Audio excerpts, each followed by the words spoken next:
Red టీవీలో మీ వ్యాపార ప్రకటనల కోసం ఈ నంబర్ని సంప్రదించండి 6281747728. ఓకే, ఇప్పుడు ఏపీలో ఎలక్షన్స్ రాబోతున్నాయి కదా, సో ఎవరు గెలుస్తారని అనుకుంటున్నారు? టీడీపీ. ఎందుకని? కాలేజ్ సర్టిఫికేట్లు అయిపోయినాయి. టీడీపీ ఉన్నప్పుడు డైరెక్ట్ కాలేజ్ ఫీజు పడిని పడపని అలా చూసుకుంటే సర్టిఫికేట్లు వచ్చేది. ఇప్పుడు స్టూడెంట్స్ కన్నారు అయ్యో ఇప్పుడు పడితే తెలియదు అక్కడ డబ్బులు కట్టు సర్టిఫికేట్లు తీసుకెళ్ళు. సర్టిఫికేట్లు అన్నీ తీసుకొస్తాం మేము. ఇంకా అంటే జగనన్న ఏం చేయట్లేదని అంటున్నారా? మరి జగనన్న అందరూ జగనన్నే గెలుస్తాడు, 2024లో కూడా వచ్చేది జగనన్నే విన్ అని అంటున్నారు కదా. చేశాడు వరల్డ్ కప్, స్పెషల్ స్టాటస్ అన్నీ చేశాడు, అడిగినవన్నీ చేశాడు, కానీ ఎన్ని బ్రాండ్లు మార్చాడు అంతే. అంటే దాని అర్థం నాకు అర్థం కాలేదు. మీరు ఒక అమ్మాయి ఇంటర్వ్యూలో అడిగింది స్పెషల్ స్టాటస్ కావాలని, తెచ్చాడు బాటిల్ నా క్వార్టర్ స్పెషల్ స్టాటస్. ఇండియాకి వరల్డ్ కప్ రాలేదని ఆ ఏపీకి తెచ్చాడు వరల్డ్ కప్. నిజమే. అంటే 2024లో మళ్ళీ నేనే గెలుస్తాను, వైజాగ్లో నేనే మళ్ళీ ప్రమాణ స్వీకారం చేస్తాను, ఇది పక్కా రాసి పెట్టండి అని అంటున్నాడు. మరి దీని మీద మీ ఒపీనియన్ ఏంటి? నెక్స్ట్ బీహార్ గెలిస్తే మాత్రం ఒకప్పుడు ఆంధ్ర రాష్ట్రం అనేది ఒకటి ఉండేది, అందులో అని మనం బుక్లో చదువుకోవాల్సి వస్తుంది చిన్నపిల్లకాయలు. ఏముంది, బీహార్ నుంచి ఇక్కడికి వస్తారు జాబులకి, మనం అక్కడి నుంచే ఇంకో దగ్గర పోతాం అంతే. అంటే ఇప్పుడు జగనన్న రావడం వల్ల ఉద్యోగాలు లేకుండా నిరుద్యోగాలు ఎక్కువ పెరిగిపోయి మనం రోడ్ల మీద తిరుగుతున్నాం అని అంటారా? అంతే కదా. మరి జగనన్న వచ్చిన తర్వాత మేమైతే చాలా వరకు ఉద్యోగాలు ఇచ్చామో అని అనేసి మనకి చూసుకుంటే మనకి ఇప్పుడు వాలంటీర్స్ ఇవన్నీ చూపిస్తున్నారు కదా. 5,000 బియ్యం బస్తా 1,800, ఆయిల్ క్యాన్ 1,800 అయిపోయింది ఆడే. ఇంకేముంది? ఒక బీటెక్ చదువుకున్న వాడికి 5,000 ఇస్తే ఏమైనా సరిపోతుందా? ఒక వాలంటీర్గా 5,000 వాలంటీర్ ఉద్యోగం పెట్టాడు, మంచిదే. కాకపోతే ఏంటంటే మరీ అంత 5,000 అంటే ఇప్పుడు గ్రాడ్యుయేషన్ లక్షలు పెట్టి చదివిన వాళ్ళు ఉంటారు, కానీ ఆ 5,000 కోసం ఇంకా ఏంటంటే మాకు ఇదే ఉంది, ఇంకా పరిస్థితి బాగాలేదన్నప్పుడు అలాంటివి చేసాక కూడా రెడీగా ఉన్నారు. కానీ ఇప్పుడు అదే జగనన్న మన ఆంధ్రాలో కన్నా జాబులు అన్నీ తెచ్చి ఉంటే ఈ హైదరాబాద్కి వచ్చి మేము రావాల్సిన అవసరం ఏముంది? ఈ హైదరాబాద్కి వచ్చి జాబులు వెతుక్కోవాల్సిన అవసరం ఏముంది? ఇప్పుడు పలానా కంపెనీ ఒకటి తెచ్చిపెట్టాడంటే ఇప్పుడు మన తిరుపతిలో చూసుకుంటే అమర్ రాజా కంపెనీ ఉండింది, షేర్ల కోసం ఏదో చేసి మాటలు పెరిగాయి, నేను తీయేస్తున్నా అన్నాడు. అప్పుడున్న ఇక్కడ ఐటీ మినిస్టర్ ఉన్న కేటీఆర్ దాన్ని గ్రాప్ చేసినట్టు తీసుకొచ్చి మన నానక్రమంలో పెట్టాడు. ఇప్పుడు 12,000 మెంబర్స్కి ఇప్పుడు ఇక్కడ ఎంప్లాయ్మెంట్ కుదిరింది. అదే 12,000 ఎంప్లాయ్మెంట్ మన తిరుపతిలో పోయింది కదా. అది జగనన్న ఫస్ట్ ఏంటంటే డబ్బుల కోసం కాకుండా ప్రజలకి ఏం ఉపయోగపడే ఉంటే చేస్తే కొంచెం ఆంధ్ర రాష్ట్రం అనేది బాగుపడుతుంది, మనకి కొంచెం ఒక పేరు అనేది ఉంటుంది మన ఆంధ్ర రాష్ట్రం కూడా. ఇప్పుడు ఎవరు చూసినా కానీ ఆంధ్ర రాష్ట్రం ఓకే ఏముంది అనే స్థాయికి తీసుకెళ్తున్నాడు. ఈసారి కానీ జగనన్న గెలిస్తే ఇంకేం ఉండదు. వైనాట్ 175 అంటున్నాడు కదా, వైనాట్ 175 కాదు కదా, ఒక చదువుకున్నవాడు అందరికీ తలుచుకొని ఆలోచించి ఓటేస్తే మాత్రం మినిమం డిపాజిట్ కూడా దొరకకుండా చేయాలి. ఇప్పుడు ఏపీలో ఎలక్షన్స్ రాబోతున్నాయి కదా, సో ఎవరు గెలుస్తారు అనుకున్నారు? టీడీపీయా, వైసీపీయా, లేకపోతే జనసేన? అంటే జనసేన ఇది 2 పొత్తుల్లో ఉన్నాయనుకోండి, బట్ జనరల్గా ఎవరు గెలుస్తారని అనుకుంటున్నారు? జగన్మోహన్ రెడ్డి గెలుస్తాను అనుకుంటున్నామండి. ఆయన చేసిన మంచి పనులు, సంక్షేమం ప్రజల్లో బాగా వెళ్ళింది, ప్రజలకి మంచి జరిగింది. ఏం చేశాడంటే ఎన్ని చెప్పాలండి, కుప్పలు తెప్పలు ఉన్నాయి.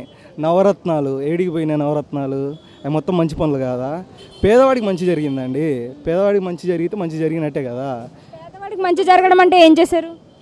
సంక్షేమ పథకాలండి. నాడు నేడు ఒకసారి స్కూల్ వెళ్ళి చూడండి ఎలా ఉన్నాయో, అంతకుముందు ఎలా ఉన్నాయో ఇప్పుడు ఎలా ఉన్నాయో.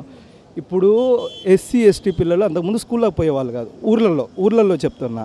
ఇప్పుడు అదే 15,000 వాళ్ళ తల్లిదండ్రులకు వస్తున్నాయని చెప్పేసి పిల్లల్ని ప్రతి తల్లిదండ్రులు స్కూల్లో పంపిస్తున్నారు చదువుకుంటారు. పైసల కోసమా? 15,000 ఇచ్చే 15,000 కోసం ఫుడ్ స్కూల్లో, వాళ్ళ ఇంట్లో ఫుడ్ ఉండదు, స్కూల్లో గోరుముద్ద అని చెప్పేసి వారంలో 6 రోజులు స్కూలు జరిగితే 5 రోజులు గుడ్డు చిక్కీ అని చెప్పేసి పేద పిల్లలకి మంచి పౌష్టికాహారం అందిస్తున్నాడు జగన్మోహన్ రెడ్డి. పేద ప్రజలకు మంచి జరిగింది అని అన్నారు కదా, సో మరి ఇంతకుముందు మనకి జనరల్గా చూసుకుంటే ఆయిల్ ఎంత వచ్చేదండి? అంటే మనకి ఆయిల్ టిన్ను కొనుక్కుంటే అది ఎంత పడేది? అంతకుముందు 400-500 ఉండేది. ఇప్పుడు ఎంత ఉంది? ఏపీలో చూడండి ఎంత ఉంది, 600 ఉంది. 600కు నేను ఇప్పిస్తా, ఎన్ని కావాలి మీకు? మీరు 600కి ఇప్పించడం కదా, జనరల్గా ఇప్పుడు ఎంత ఉందో తెలుసా అండి? 1,600 ఉంది, 1,600, 2,000 ఉంది రేట్లు. అవి 600కి ఇప్పిస్తా. ఓకే, ఇంతకు విషయం, మీరు ధరలు పెరిగినాయి అంటున్నారు, ఏపీలోనే పెరిగినాయా? దేశం మొత్తం పెరగలేదా? ఓన్లీ ఏపీలోనే పెరిగినాయా? ఒక ఏపీలో పెరగలేదు కదా, పెరిగినాయి అంటున్నారు. దేశం మొత్తం పెరిగింది, ఎందుకు ఏపీని అంటున్నారు? ఇంతకుముందు కరెంటు బిల్లు ఎంత వచ్చేదండి మీకు? మా కరెంట్ బిల్లు 800-700 వచ్చేది, అంతే వస్తుందండి, ఏం పెరగలేదు. అంటే మీరు ఖచ్చితంగా జగన్మోహన్ రెడ్డి గెలుస్తాడు అని మాత్రం అంటున్నారు.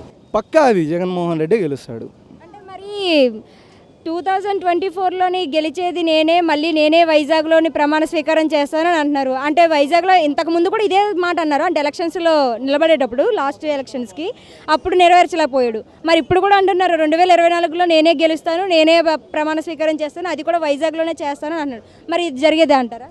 అంటే ఇంతకు ముందే జరగలేదు, 5 ఏళ్ళు పరిపాలన చేసి ఇంతవరకు చేయలేకపోయాడు, అంటే మళ్ళీ ఎలక్షన్స్లో చేసేస్తాడని అంటారా?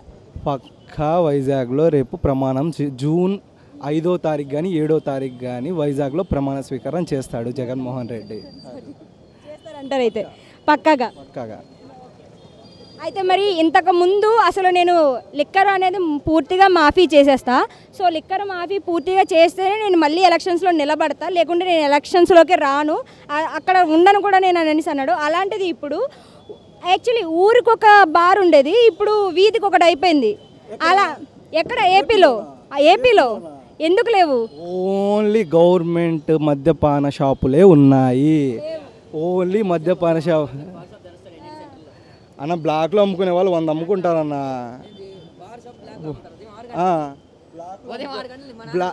బ్లాక్లో అమ్ముకునే వాళ్ళు 100 అమ్ముకుంటారన్న. 6 గంటలకు ఓపెన్ చేస్తారు బారు, ఎన్ఐడి సెంటర్లోనే. బ్లాక్లో అమ్ముకునే వాళ్ళు మందు అనేది పూర్తిగా నేను మాఫీ చేస్తా, గవర్నమెంట్ తప్ప ఇంకుండదు అని అన్నాడు. అలాంటిది ఇప్పుడు జగనే మందు అమ్మేస్తున్నాడు, తన పేరు మీదే మందులు ఉన్నాయి. ఇప్పుడు అలాంటి తనే కొత్త బ్రాండ్లన్నీ తీసుకొచ్చి తన పేరు మీద తీసుకొని వచ్చిండా.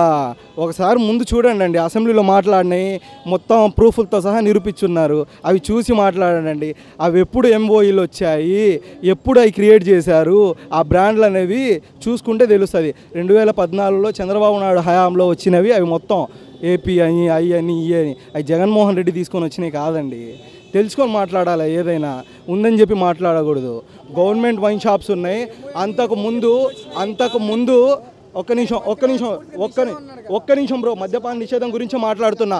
అంతకు ముందు బీర్ 130 రూపాయలకు 120 రూపాయలకు వచ్చే పూర్తిగా నిషేధించిన తర్వాత నేను గురించి మాట్లాడుతున్నా. దశల వారీగా చేస్తా అన్నాడు. మద్యపానం అనేది అంతకుముందు బియర్ 120 రూపాయలు 130 రూపాయలు ఉన్నది, ఇప్పుడు 250 ఉంది. అంతకుముందు ఎవడు తాగుతాడు? ప్రతి పేడు రోజుకి 400 సంపాదించినోడు పోయి 2 బీర్లు తాగి ఒక కోటర్ వేసుకొని ఇంటికి పోతాడు. ఇప్పుడు అట్లా పోలేడుగా. ఇప్పుడు 300 ఉంది కోటరు, మన 400 సంపాదించిండు. రోజుకి 300 పెట్టి తాగుతాడా? డేర్ వస్తుందా? ఫుల్ తాగేవాడు కోటర్ తాగి ఇంటికి పోతాడు. దాని మద్యపాన నిషేధం అనరా? దశల వారీగా చేస్తా అన్నాడు. అవును, ఎవడైనా వాడి దగ్గర 400 ఉన్నప్పుడు ఇంకో 500 అప్పు తెచ్చి తాగడు కదా ఫుల్ బాటిల్. వాడు సంపాదించింది. ఇప్పుడు వాడు తాగుతాడు, ఇంట్లో పిల్లలు ఏం తింటారు? తాగిపోతే ఆ 100 రూపాయలు తీసుకొని పోతే వాడు ఇల్లు జరుగుతుందా? జరగదు కదా. అట్లా మద్యపాన నిషేధం కూడా దశల వారీగా చేస్తా అన్నాడు, చేస్తున్నాడు. ప్రతిదీ చెప్పింది ప్రతి ఒక్కటి చేశాడు జగన్మోహన్ రెడ్డి. 2024లో కూడా గెలిచేది జగనే అని అంటున్నారు. పక్కా అండి, పక్కా గెలుస్తాడు జగన్మోహన్ రెడ్డి. అందులో తిరుగులేదు. జగన్మోహన్ రెడ్డి గెలుస్తాడు అనడంలో తిరుగులేదు. వీళ్ళు 1000 పొత్తులు పెట్టుకొని గెలిచేది జగన్మోహన్ రెడ్డి, అంతే.